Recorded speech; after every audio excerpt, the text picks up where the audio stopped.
마지막 날입니다. 오늘 주의 전에 모여 하나님 앞에 예배하는 여러분들을 위해 오늘 성경의 말씀처럼 구원의 역사도, 회복의 역사도, 평강의 은혜도 얻는 복된 시간 되시기를 주의 이름으로 축복합니다. 참 무더웠던 여름을 지나고 있지만 이제 서서히 가을의 기운을 느끼는 이 시기에 우리가 열심으로 주를 섬길 때 주시는 복과 은혜를 여러분들 늘 누리며 살아갈 수 있기를 다시 한번 축복합니다. 우리는 지난주 신명기 20장의 말씀을 통하여 믿음으로 나가라는 말씀을 들었어요.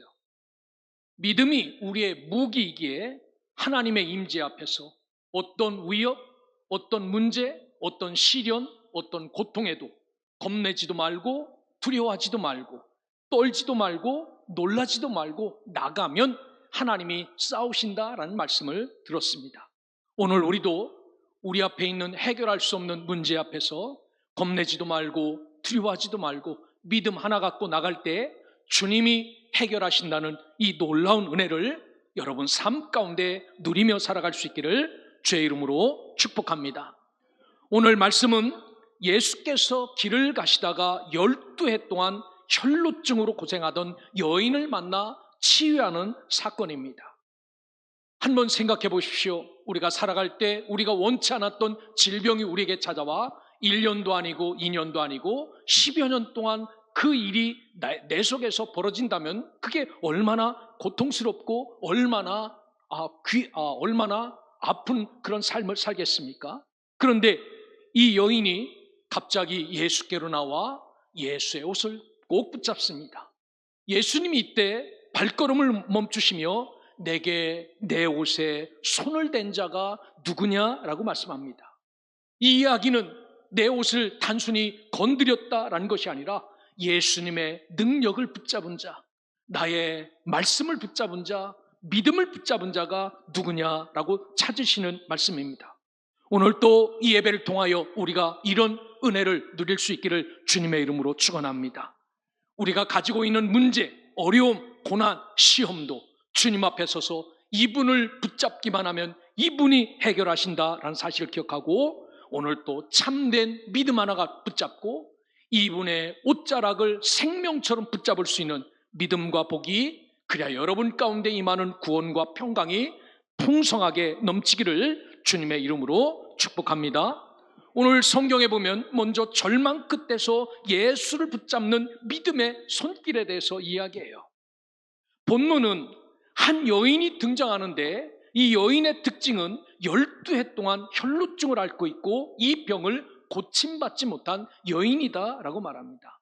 여기 혈루라는 헬라어 하이모루사라는 말은 출혈이 계속되는 부인병입니다. 이 증상은 어떤 때는 괜찮았다가 어떤 때는 출혈되고 이런 것이 아니라 항상 쉴 수 없이 흘러내리는 출혈로 약해지는 삶을 사는 것을 말합니다. 당시 유대 사회에서는 이 혈루증을 단순히 육체의 병이 아니라고 생각했어요. 이것은 종교적으로 부정한 자로 낙인 찍히는 저주스러운 병이었습니다.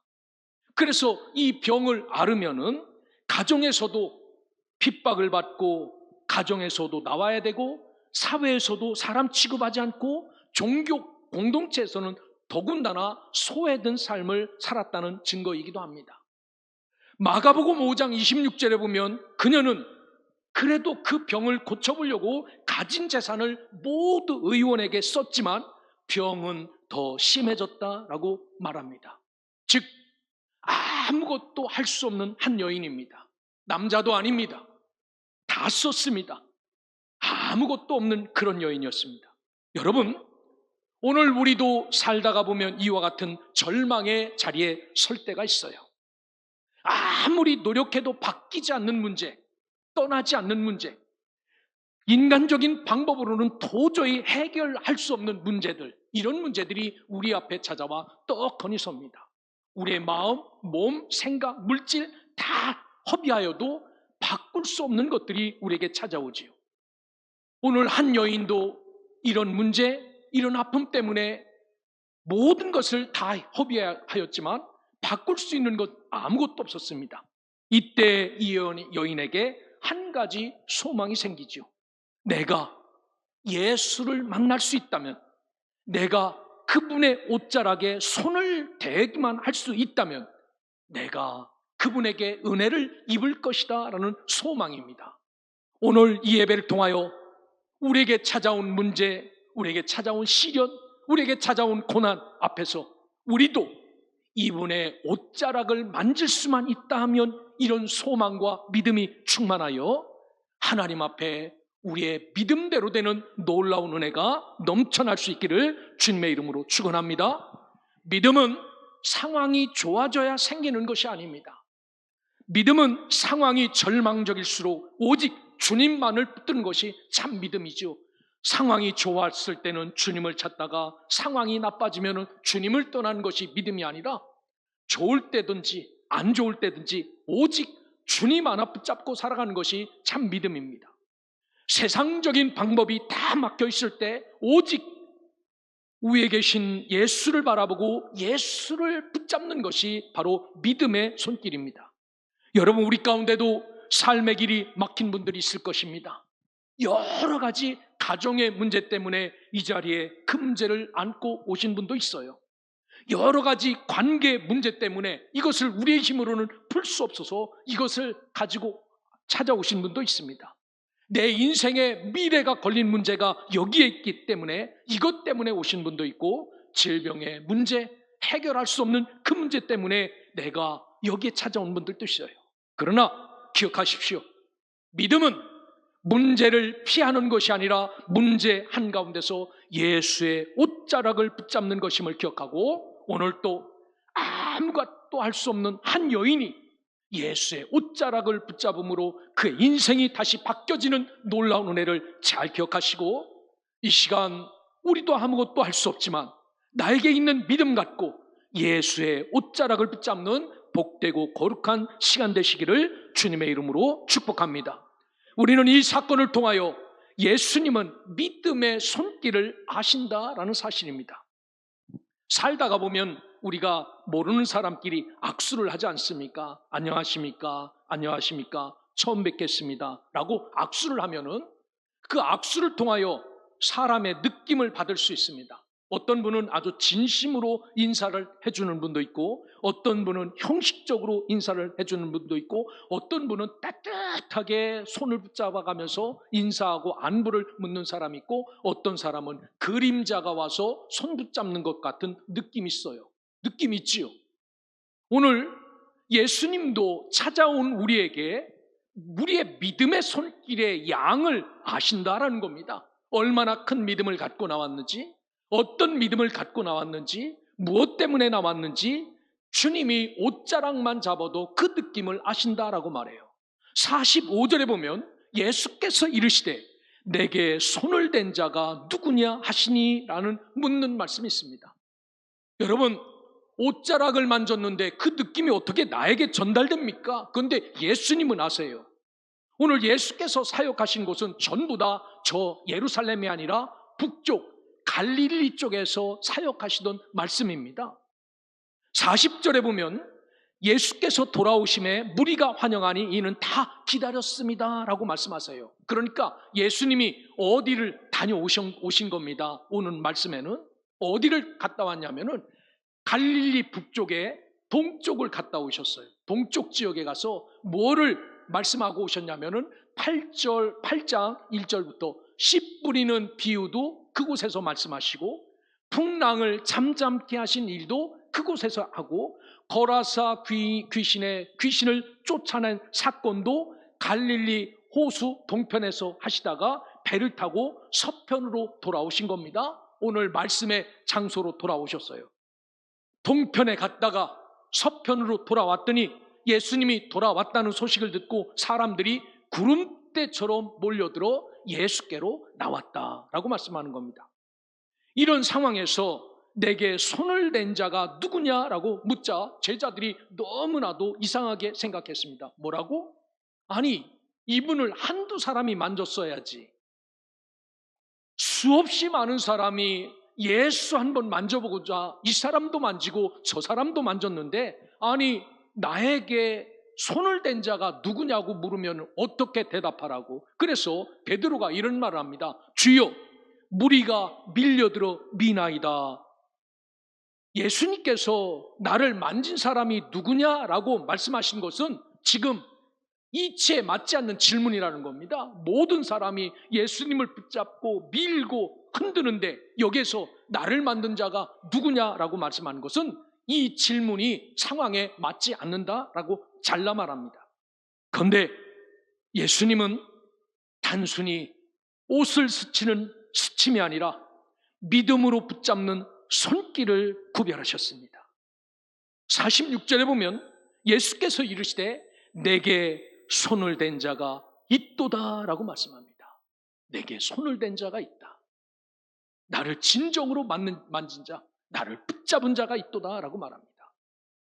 내게 능력이 나간 줄 알미로라라고 말해요. 나에게 손을 댈므로 내 속에 있는 능력이 쫙 빠져나가는 그것을 내가 느꼈고 알았다라고 말합니다. 그래서 여기 손을 대다 헵사토라는 헬라어는 단순히 예수님을 스치듯이 즐거워서 빵도 주신 분이라 그냥 만진 것이 아니라 죽을 힘을 다하여 붙잡다, 목숨 걸고 꼭 잡다라는 말입니다. 이분이 나에게 오시기에 이 문제를 해결하려고 이 여인은 죽을 힘을 다하여 예수님의 옷자락을 꽉 잡은 겁니다. 옷자락을 이렇게 잡으니까 그 옷자락을 통하여 그 기운이 예수님에게 전달됐고 그것 때문에 나에게서 능력이 나갔다라고 말씀하시면서 내게 진정으로 손을 댄 자가 있다라고 말하죠. 목숨 걸고 나를 붙잡은 자가 여기 가운데 있다라고 말합니다. 사랑하는 소명의 성도 여러분, 내가 해결할 수 없는 문제 앞에, 나에게 찾아온 시련과 고난 앞에 저와 여러분들이 이러한 마음, 이러한 힘으로 죽을 힘을 다하여 목숨 걸고 세상 붙잡는 것이 아니라 예수 붙잡을 수 있는 믿음이 여러분에게 넘치기를 주의 이름으로 축원합니다. 그래서 예수님은 이 행동 때문에 내게서 능력이 나갔다라고 말합니다. 능력, 두나미스입니다. 하나님이 베푸시는 성령, 하나님이 역사하시는 초자연적인 능력이 나에게서 나갔다라고 말합니다.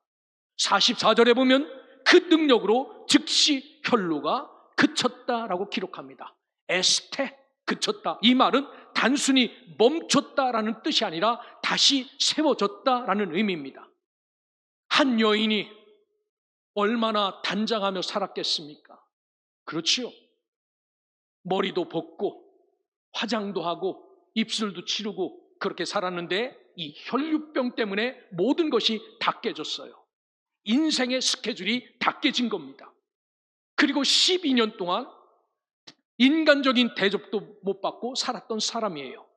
그런데 오늘 이분을 죽을 힘을 다하여 붙잡을 때 혈류가 그쳤다, 에스테, 다시 세워졌다는 겁니다. 이거 하나 때문에 인생이 세워지고 삶이 세워지고 다 흩어졌던 옛날 모습으로 다시 돌아가게 되었다라고 말합니다.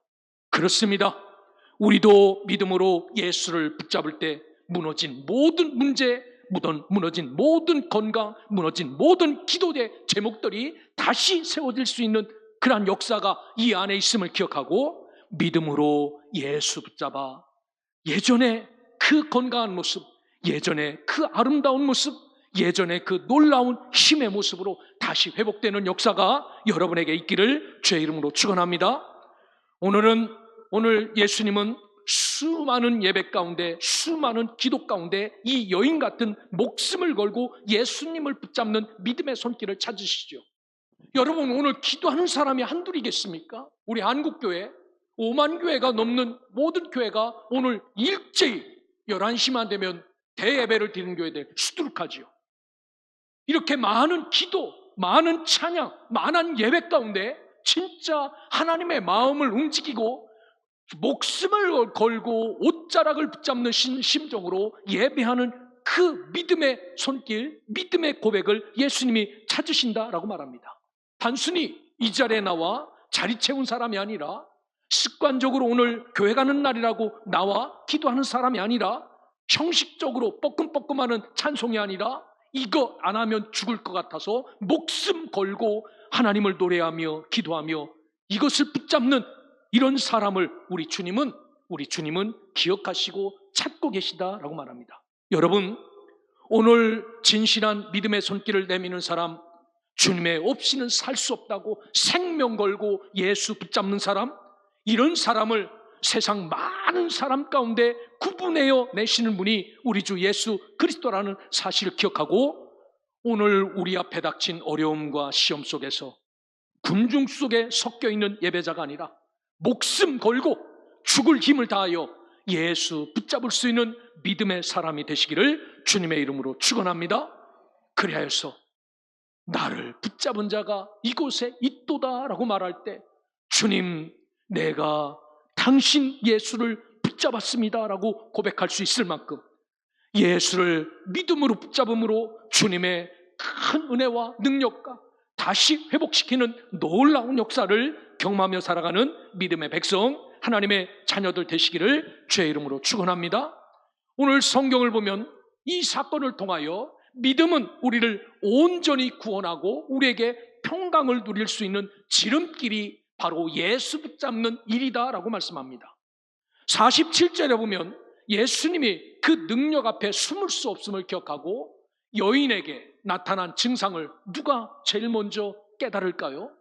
정말 죽을 힘을 다하여 목숨 걸고 예수의 옷자락을 꽉 잡았을 때 주님의 능력이 쫙 나와서 자기를 덮치고 그동안 흘러내리던 혈류가 딱 멈춰 다시 온전한 사람으로 된 것을 내가 제일 먼저 알죠. 아, 이 영이 나에게 왔다. 그 찾는 능력 앞에 숨을 수 없어서 오늘 한 여인이 벌벌벌벌 떨며 나와 엎드려 내가 주님 앞에 손댄 이유와 내가 증상이 나온 모든 것을 사람 앞에서 말하니 라고 말합니다. 한 여인, 고장났던 여인, 아팠다 했던 여인, 저 세상 사람들처럼 똑같은 삶이 아니라 완전히 떨어져 나가 아무것도 아닌 그런 여인 취급받던 여인이 지금까지 살아온 간증을 예수님께 고백하는 말입니다. 이 여인의 간증이 얼마나 가슴 아프셨을까요? 이 여인의 기록은 마태복음 9장에도 마가복음 5장에도 오늘 본문 누가복음 8장에도 똑같이 기록이 되어져 있습니다. 한 가정에 한 어린 딸이 태어났습니다. 그 부모들이 얼마나 좋아했을까요? 잘 커라, 예쁘게 커라, 그리고 먹고 싶다는 것도 다 주고 공부도 했겠죠. 잘 컸어요. 그런데 원인도 모르는 혈류병이 발생한 겁니다. 얼마나 노력했을까요? 이 사람 저 사람 찾아다니면서 좋은 약은 다 썼겠지요. 12년을 고생하면서 집에서 부정하다고 내어 쫓기고 마가복음 5장에 보면 의원을 찾아가 고쳐보려고 했지만 고통만 더 심했지 모든 것을 어비하여 남은 것은 더 심한 혈류 증상과 절망밖에 남지 않았던 겁니다. 남은 게 이거밖에 없어요. 이 여인에게 스물스물 올라온 것은 나사렛 예수라는 사람, 여기저기서 들려오는 소리는 그 사람을 만나면 산다는 소리, 그 사람을 붙잡으면 고쳐진다는 소리, 그 사람을 믿으면 죽어도 산다는 이 소리를 듣고, 아, 나도 이분의 옷자락을 한번 붙잡아 봐야 되겠다. 이것을 붙잡아야 살 수 있는 희망이 있겠구나. 그래서 내가 이런 믿음으로 당신의 옷자락을 붙잡았습니다. 주님, 용서해 주십시오. 아마 이렇게 고백했을 거예요. 한 여인의 아픈 인생의 간증을 다 들으신 예수님은 48절에서 이렇게 말합니다. 딸아, 내 믿음이 너를 구원하였으니 평안히 가라 라고 말해요. 뭐라고 부릅니까? 딸이라고 불러줘요.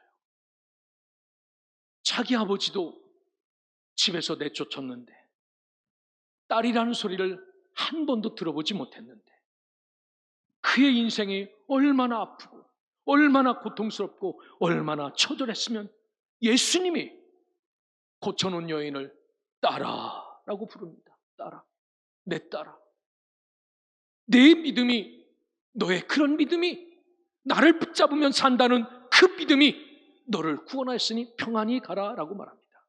사랑하는 여러분, 오늘 사회적으로 버림받고 가족과 단절된 여인을 하나님은, 우리 주님은 당신의 자녀로 회복시켜 주십니다. 이게 바로 믿음으로 산 자에 주시는 축복이지요.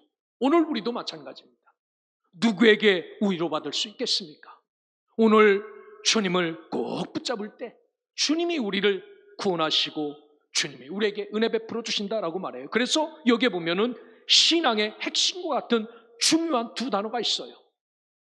예수를 붙잡았던 이 여인에게 예수님은 내가 너를 구원하였으니 라고 말합니다. 소조라고 말합니다. 단순히 병이 낫다는 것을 더하여 그의 영혼의 구원까지도 허락하시는 말씀이지요.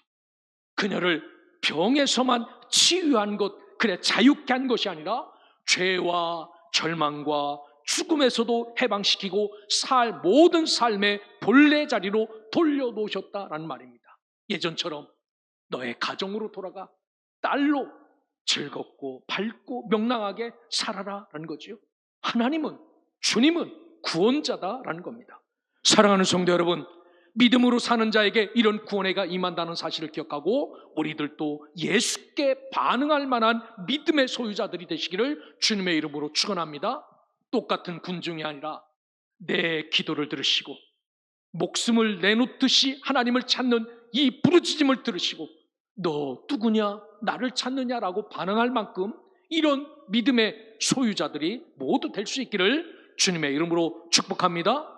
이 여인에게 예수님은 평안히 가라라고 말합니다. 단순히 고통이 없는 평안한 육신의 상태가 아니라 하나님과 화목한 상태, 구원의 은혜를 누리는 샬롬을 말하죠. 이 여인이 집으로 돌아갈 때 얼마나 좋았을까요? 12년 동안 그렇게 가고 싶었던 집. 그런데 주님은 아주 완전하게 깨끗해진 평화의 모습으로 가라는 겁니다. 가족 식구 누구에게 꺼내놔도 부끄럽지 않는 샬롬의 모습. 제사장에 가서 다 보여도 깨끗한 이 샬롬 평화의 모습으로 돌아가라라고 말합니다. 여러분, 그렇습니다. 예수님께서 손을 댄 믿음은 단순히 문제 해결로 끝나지 않고 영혼이 구원받을 뿐만 아니라 삶이 변화받을 뿐만 아니라 하나님이 주시는 평강, 머리끝부터 발끝까지 온전해지는 이 평강이 임한다라는 사실을 기억하고, 이런 것이 예수에게 있다면 한번 목숨 걸고 붙잡아 볼 가치가 있는 것 아닙니까? 우리가 진정으로 주님을 믿을 때, 그리고 붙들 때 우리의 문제도 해결하지만 우리 인생에 주님의 샬롬이 임한다는 사실을 기억하고 오늘 또 믿음으로 예수를 붙드는 성도들이 되시기를 우리 구원의 주가 되시는 그리스도의 이름으로 축복합니다. 오늘 예수님도 이 예배 자리에 나와 있는 나에게 물으시는 겁니다. 내게 손을 댄 자가 누구냐? 이 질문은 2000년 전에 저 갈릴리 서쪽에서 이 혈류병자에게 묻는 질문이 아니라 오늘 이 예배 자리에 나와 있는 우리에게 던지시는 질문입니다. 너 나와서 목숨 걸고 나를 찾고 있느냐? 너 그렇게 나를 만졌느냐? 나를 붙잡았느냐? 라고 묻는 질문이지요. 여러분, 이렇게 하나님을 예배할 때 군중 속에 한 사람이 되어 주여 하는 것이 아니라 당신 아니면 나는 살 수 없습니다라는 믿음을 갖고 이분을 붙잡을 때 주님이 우리를 축복하시고 우리가 해결할 수 없는 문제를 주님이 해결하여 구원뿐만 아니라 평강으로 인도한다는 사실을 기억하고 오늘 믿음으로 주님의 옷자락을 붙잡는 예배가 되시기를 주의 이름으로 축원합니다. 예수님께 손을 대는 믿음의 손길은 절망의 자리에서도 오직 예수만 바라보는 손길이에요. 주님만을 바라보는 겁니다. 아무리 세상은 끝났다, 절망이다, 안 된다라고 말해도 주님을 바라보는 겁니다. 여러분, 이 여인도 마찬가지겠죠. 가는 곳마다 뭐라고 하겠습니까? 너 얼마? 12년 끝났네. 그렇게 살다가 죽어라. 얼마나 이 소리를 많이 들었겠습니까? 이 의사 저 의사 찾아가서 고쳐도 못 고친다고? 그럼 우리도 못 고쳐. 얼마나 절망적이겠습니까? 하지만 이런 절망 속에서도 예수님께 손을 대는 믿음의 손길은 절망의 자리에서도 당신은 하실 수 있습니다 라는 믿음을 갖고 목숨 걸고 주의 옷자락을 붙잡는 신정으로 예수를 붙드는 것, 그것이 우리가 해야 될 일입니다. 군중 속에 있지만 그 속에서 나를 구원할 자가 누구인지, 나를 고칠 자가 누구인지, 나의 주인이 누구인지, 나의 문제를 해결할 자가 누구인지 분명히 깨닫고 나의 구세주 되신 예수 그리스도, 나의 모든 아픔, 문제 해결할 것이 없는 이분을 꼭 간절한 손으로 붙잡을 때 우리의 영혼뿐만 아니라 우리의 삶을 구원으로 인도하고 평강으로 이끄시는 은혜를 누릴 수 있다는 사실을 기억하고, 여러분 어떤 상황에서도 낙심하는 자가 아니라 오늘 이 여인처럼 굳굳하게 예수에게 나와 조용히 그분의 옷자락을 붙잡지만 목숨을 걸고 붙잡을 때 주님이 반응하셨던 것처럼 우리도 하나님에게 이렇게 나갈 설 수 있는 믿음의 백성들, 하나님의 자녀들 되시기를 주님의 이름으로 축원합니다. 절망의 자리에서 믿음의 손을 내밀어 예수의 옷을 딱 붙잡았을 때 주님께서 딸아 아들아 부르시면서 내 영혼을 내가 구원하였노라, 내가 평안히 돌아가라, 삶의 자리로 돌려보내시는 은혜가 우리 가운데, 우리 모든 성도들 삶 속에, 또 여러분의 문제 속에 이런 믿음을 갖고 나갈 때 반응하시는 우리 주님이 계시다라는 사실을 기억하고, 오늘 또 낙심보다 해야 될 일은 주님을 붙잡는 것이라는 사실을 기억하고 참된 믿음을 갖고 이 여인처럼 간절히 예수를 붙잡음으로 예전의 모습으로 돌려주시는 복이 여러분에게 넘치기를 주님의 이름으로 축원합니다.